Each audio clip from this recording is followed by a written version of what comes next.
hair all over my nose. So itchy.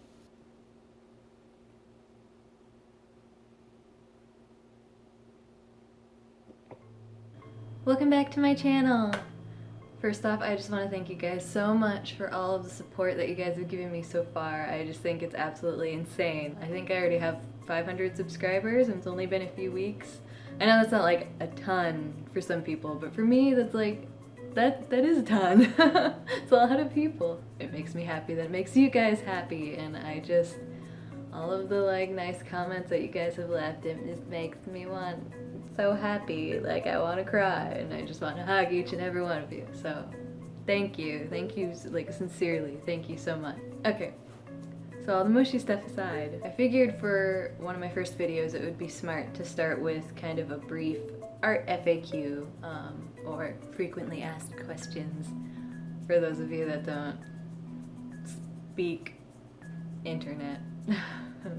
So these are just questions that I get asked on a pretty regular basis. So I'm going to keep the answers really short and sweet, straight to the point.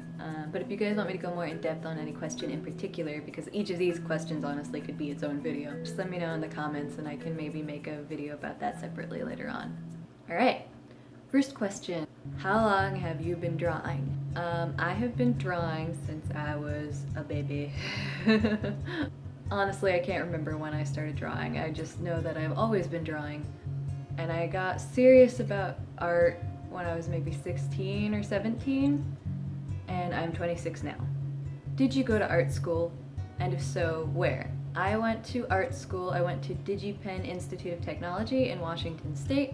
I went for 2 years out of 4 years towards my Bachelor in Digital Arts and Animation. At the time it started as a fine arts and animation, but they changed it like midway through my first year, second year, to digital arts and animation. So, what tools do you use?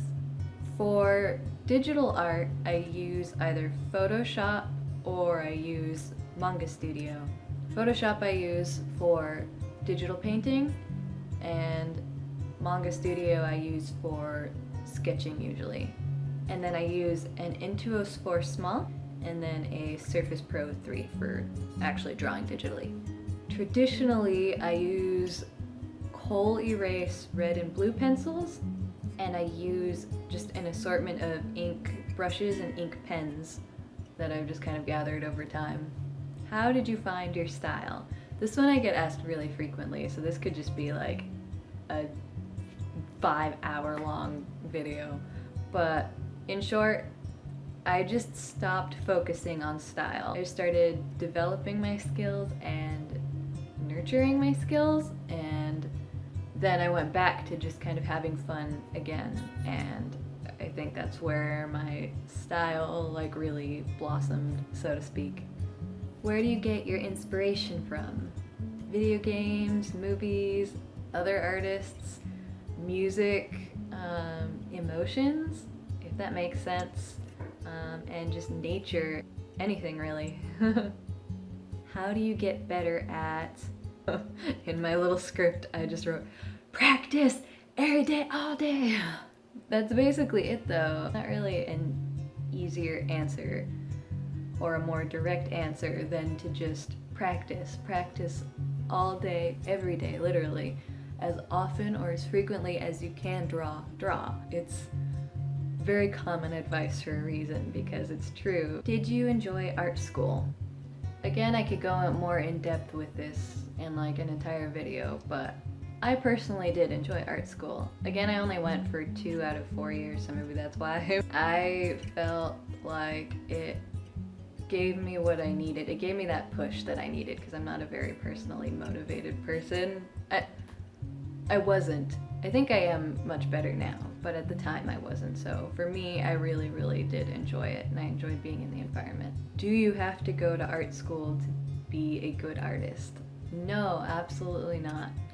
I think this is a very common viewpoint towards art school, but I believe if you want to learn how to be a good artist, especially with the internet, you can absolutely learn everything you need to know online regarding improving your skills regarding learning anatomy, regarding learning how to paint.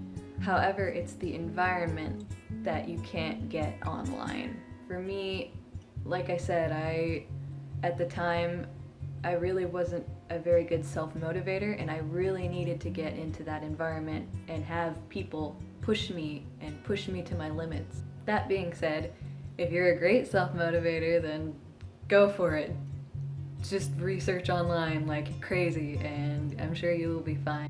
So those are pretty much all the questions that I get asked frequently. Feel free to leave me any other questions down below. I'd be happy to answer them either in a comment or even just another art questions video.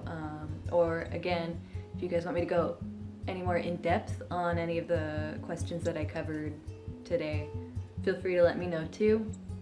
If you have any other ideas for videos in the future, that's always welcome as well. This week I'm going to be going to San Francisco, so I was thinking of trying to film a little vlog. God, I should learn what the word is before I decide to do it. I was thinking of maybe doing a vlog. I don't know if you guys would be interested in something like that, but I think that would be fun. But other than that, I think that's everything. Thank you guys again so much for the support. And for listening to me ramble again. It should just be my end YouTube catchphrase. Thanks for listening to me ramble, because that's basically all these are, an excuse for me to ramble. Yeah, thanks for listening to me. I love you guys. Thank you again for the support, and I'll catch you guys in my next video. Bye! Hey guys, thanks for tuning in. This is my first video walkthrough. Call it a walkthrough and not a tutorial because I'm not really teaching anything in particular. I'm just kind of going over my workflow and my process. If you guys have any other questions, feel free to leave them below. I think I just spit.